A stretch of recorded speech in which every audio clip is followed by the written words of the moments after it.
ассалому алайкум дӯстони азиз, тамошобинони муҳтарам. Якояки шумо қадрдонон, бародарони азизро, онҳое ки ба канали мо нав шомил шудед, мо шуморо хушомадед мегӯем. нури дидаву тоҷи сар, сари мо хоки қадамҳои шумо. ҳурмату эҳтиром мекунед, парвардигор илоҳи шуморо ҳурмат кунад. пагоҳ санаи 1 феврали соли 2025 дар майдони деҳаи ғӯсар, яъне маъмул бо номи калхозчиён, яъне аниқтараш ҳамун сое ки ду сарболо мешавад, ана ҳамун сой бозӣ бузкашӣ баргузор мегардад. ҳам эълон аст ва ҳам як хоҳиш. хоҳиш ҳамин аст ки ҳазорон маротиба дар ҳамин наворҳо гуфтем ки дар масъалаҳои бузкашӣ аз мо напурсед. боз як дӯстаму боз як наздикаму онҳое ки бо мо як робитаи дӯстӣ доранд занг мезананд. бо ҳамин саволҳо хелоҳо дӯстони худро мо ранҷонидем аллакай, зеро ки ҷавобҳои ба дил сахт мерасидагӣ додем. аз қабили оне ки гуфтем мо бародар дигар бо ҳамин савол муроҷиат накунед. мо на баранда ҳастем, на дар ягон коғази бузкашӣ ҷои имзои мо ҳаст ки мо донем. на раиси бузкашӣ ҳастем, на паҳлавон ҳастем, на асп дорем. танҳо хизматгор ҳастем. вақто ки мефаҳмем ки бозии бузкашӣ баргузор мегардад, меравем хизмат карда мебинем. тамом. ягон хел мутасаддии аниқу дақиқ нестем. ба ҳамин хотир мо рақамҳоро пешниҳод мекунем ки шумо реклама харед, мо барои шумо хизмат кунем.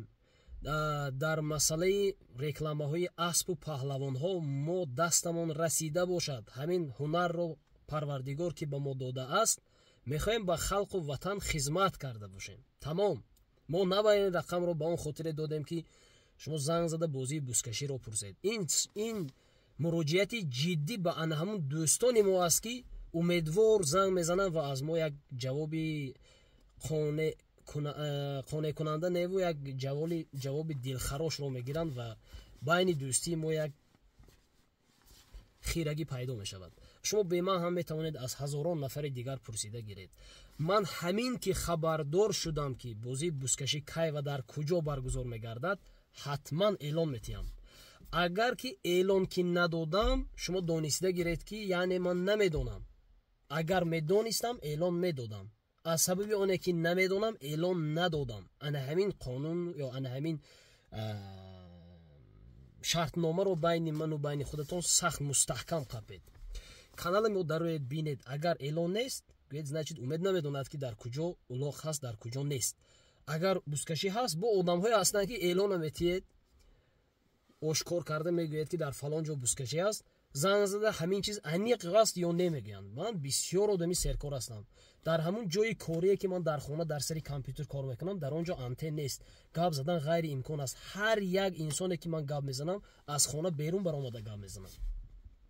ҳамон вақт мумкин як либосам ноқулай аст барои берун баромадан, ё вақтам танг аст.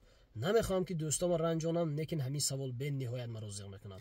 бовар кунед, ман дирӯз шӯхи омез ҳамин бародари азиз акои Аббоса рақамашона дар ҳамин интернет шӯхи омез мондам ки ин дафъа аз ҳамин одам пурсетон ва бечора мана даҳҳо маротиба занг мезананд ки ту чӣ кор кардӣ, мардум мана гаранг кард гуфта. занг мезанам, мегӯянд шабу рӯз намонда истодам, мегӯям. ба ҳамин хотир гапа якашам яку 10 бор гӯедам, ҳамун гап аст. бародари азиз, агар надонам, эълон наметиҳам. агар донистам, эълон метиҳам. ҳамун чизи аниқи мо аз як ҷои аниқ мефаҳмем ки баъд эълон метиҳем. баъзан ҳолатҳо шояд ки ягон эълоно метиҳам, инҷо бозӣ бузкашӣ намешавад, ба умеди ман нашавед, омада гиребони мана нагиред. ман фаҳмидам, эълон додам. аз одами аниқу дақиқ фаҳмидам, эълон додам. нашуд, айб дар ман нест. мумкин ба ягон сабабе намешавад бозии бузкашӣ.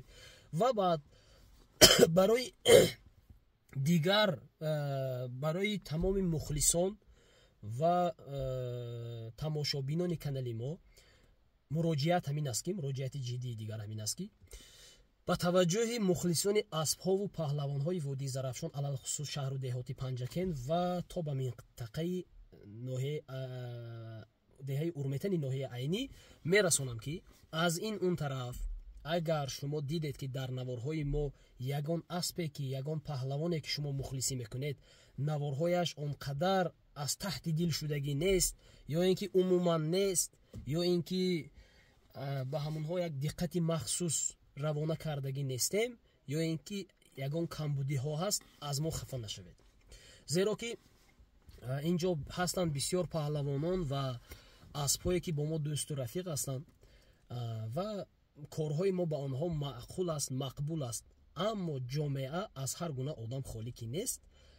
ҳаст боз бародарону асбдорону паҳлавонҳое ки ҳамин кори мо, рафтори мо, сухани мо, стили кории мо, тарзу услуби кории мо ба ҳамонҳо маъқул нест ва ошкоро рӯйрост ин ягон ҷои хафагӣ ҳам нест. Ман хафа ҳам нашудам ва занг зада мегӯянд ки ҳамин кори ту барои мо маъқул нест, бародар, дигар асби моя навор нагир, ё ин ки ҳамин тохтани мана навор нагир, мегуфтаги одамҳо ҳастанд, ё мегӯянд ё ишора мекунанд ё ҳар гуна намёг мегӯянд, намёг метиҳанд ки мо ин аллакай худамон фаҳмида мегирем, мо ҳам бачи майда нестем. Ба ҳамин хотир дар оянда аз ман илтимос хафа нашавед. ман мақсади шуморо хафа кардана надорам. Мо бо онҳо дӯст ҳастем, рафиқ ҳастем, бародар ҳастем, дар тамоми ҷо ҳамсӯҳбат, зангҳои телефонӣ. Танҳо кори мо дар онҳо маъқул нест, бар баъзеашон маъқул ки нест. хай мо намехоҳем ки дигар беиҷозат асби як нафар ё паҳлавонии як нафарро навор гирифта бошем. Танҳо ба ҳамонҳое ки кори мо сахт маъқул аст, мехоҳанд ки мо хизмат карда бошем. мо хизмат мекунем, худохоҳад, хизмат мекунем. худатон эҳтиёт кунед. навори 4 қисми бузкашии деҳаи филмандарро интизор шавед, то ба саҳар мебарояд. кам нашавед. Як ҷаҳон ташаккур. дар пои ягон таи мардуми мо хор нахалад,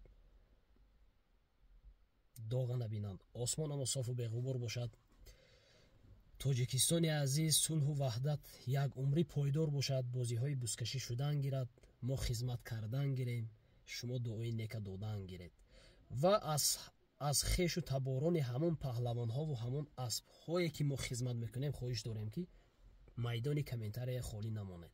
мо хизмат мекунем, шумо комментария кунед. зинда бошед, кам нашавед.